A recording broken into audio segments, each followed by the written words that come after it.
ईश्वरीय सेवा के फील्ड में जितना जास्ती टाइम बिताएंगे हैं, उतना मन बुद्धि तीक्ष्ण बनेगी, मनन चिंतन मंथन ज्यादा चलेगा, क्योंकि ये ईश्वरीय ज्ञान की शिफ्ट है। जितना दूसरों को बांटेंगे उतना अपना बढ़ता जाएगा। मनन चिंतन मंथन की गति तीव्र होती जाएगी, ऊंचे ऊंचे मनुष्य बनते जाएंगे। मनुष्यों में ऊंचे ऊंचे हो सकते हैं, उनकी पूजा नहीं होती। क्या पूजा नहीं होती? बड़े बड़े नेताएं होते हैं, बड़े बड़े सन्यासी होते हैं, गुरु लोग होते हैं, सुभाष चंद्र बोस, नेहरू जी, गांधी जी, उनकी पूजा नहीं होती है। वो मनुष्य हैं। विवेकानंद, महर्षि दयानंद, उनकी मंदिर बनाकर पूजा नहीं होती है। लेकिन मनुष्यों से भी ऊंची एक कैटेगरी है। मनुष्य तो मन का उपयोग करते हैं, मनन चिंतन मंथन करके पहले मनुष्य बने। मनु माने ब्रह्मा की औलाद बने, मनु की औलाद मनुष्य।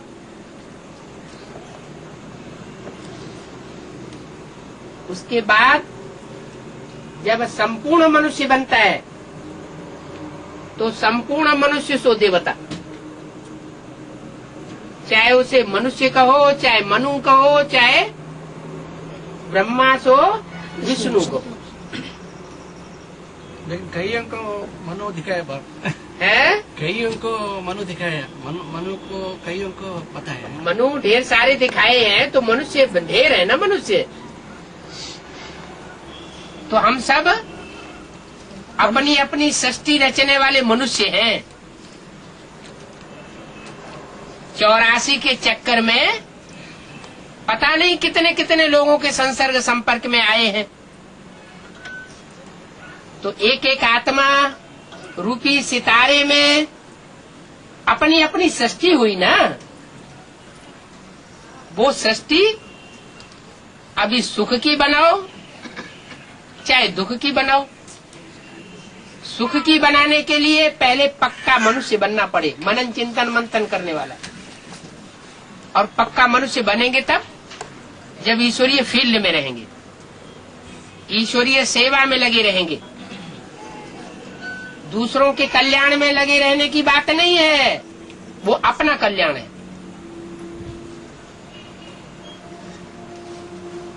तो मनु में भी अव्वल नंबर होता है ना, अव्वल नंबर का बच्चा बन। अब जो जितना करे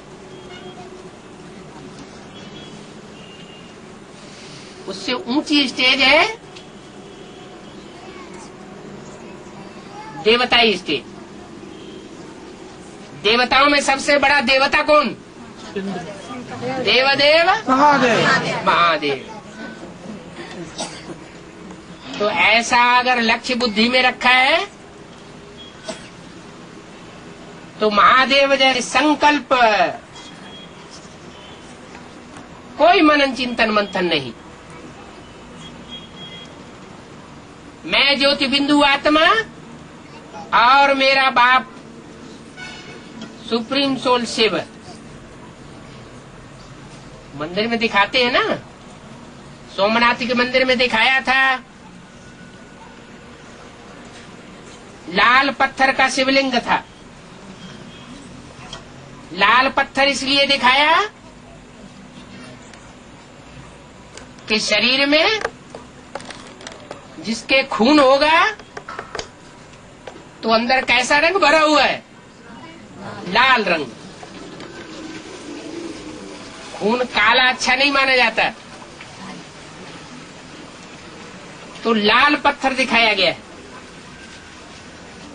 संकल्पों का श्रेष्ठ खून भरा हुआ है। उस लिंग में, और उसमें हीरा दिखाया गया था। वो हीरा है सुप्रीम सोल, बिंदु बिंदु आत्माओं का बाप।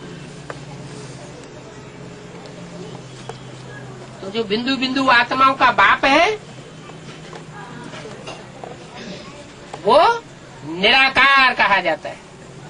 उसको कोई संकल्प विकल्प नहीं चलता। तो वो शांति धाम वासी शांति धाम की स्टेज पकड़नी पड़े। जब तक वो आत्मा मन बुद्धि रूपी शांत नहीं हुई है, सुख और दुख के संकल्प विकल्प जब तक चलते रहेंगे तब तक वो शांति धाम वापस नहीं जा सकती। और जब तक बाप के घर के बच्चे नहीं बनेंगे तब तक बाप का कहना है मैं तुम्हें स्वर्ग में नहीं भेजूंगा। निसंकल्प बनो। जैसे बाप की स्टेज निराकारी, निर्विकारी और निरहंकारी, ऐसी 3 स्टेज धारण करेंगे तो नंबरवार सत्युग त्रेता में देवता बन जाते। सेवा जरूर करनी चाहिए। यह भी आकारी स्टेज की बात है। आकारी स्टेज है, मनन चिंतन मंथन की स्टेज से भी परे जाना है। तो डायरेक्ट हम निराकार बन सकते हैं ना बाबा। मनन चिंतन पहला चलना ही है। डायरेक्ट कोई आखिरी सीढ़ी भी चढ़ सकता है। बाबा है बाबा